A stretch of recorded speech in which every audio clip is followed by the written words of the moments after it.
করতে পারবেন। অনেকে স্বার্থপরের মতো আমি আমার ফ্যামিলি ভালো আছি বা দরজা বন্ধ করে দেবো, সব দুনিয়া ডুবে যাক, আমার কিছু করার নেই, এই মানসিকতাটা, স্বার্থপরের মতো মানসিকতা একজন ইমানদার লালন করতে পারে না। এই টাইমটাতে আমরা সবাই সবার পাশে দাঁড়াবো, আর আশপাশের লোকেরা যার যার স্বার্থ অনুযায়ী, আমার বাসায় খাবার আছে বা আমার আশপাশে আছি, তো আমি তাদের জন্য খাবার নিয়ে ছুটে যাবো, কারণ দূর থেকে মানুষ যাবে, তারা কাজ করবে, সময় লেগে যাবে। আসন্না ফাউন্ডেশন আলহামদুলিল্লাহ প্রতিবারই বন্যা হোক, অন্য যে কোনো দুর্যোগ আসুক না কেন, সেগুলোতে কাজ করে। আমরা এখানেও কাজ করবো ইনশাআল্লাহ। শুধুমাত্র ত্রাণ কার্যক্রম নয়, আল্লাহ চাহেন তো যদি ঘরবাড়ি ক্ষতিগ্রস্ত হয়ে থাকে বন্যার পরে ইনশাআল্লাহ পুনর্বাসন করা, ঘরবাড়ি করে দেওয়া।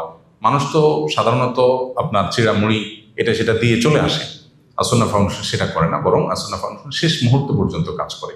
আমরা ইনশাআল্লাহ শুধু ত্রাণ না, ত্রাণের চাইতে বেশি ইনশাআল্লাহ পুনর্বাসন কার্যক্রম করবো। ত্রাণ তো করবোই, ত্রাণ কার্যক্রম তো চলবেই।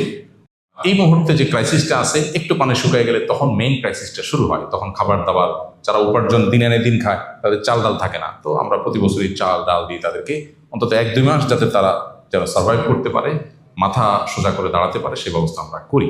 তো ইনশাআল্লাহ সাময়িক ত্রাণ কার্যক্রম, তারপরে পার্মানেন্ট ত্রাণ কার্যক্রম এবং পুনর্বাসন কার্যক্রম, তিনটে আমরা করবো ইনশাআল্লাহ সাধ্য অনুযায়ী। ইতিমধ্যে আমাদের টিম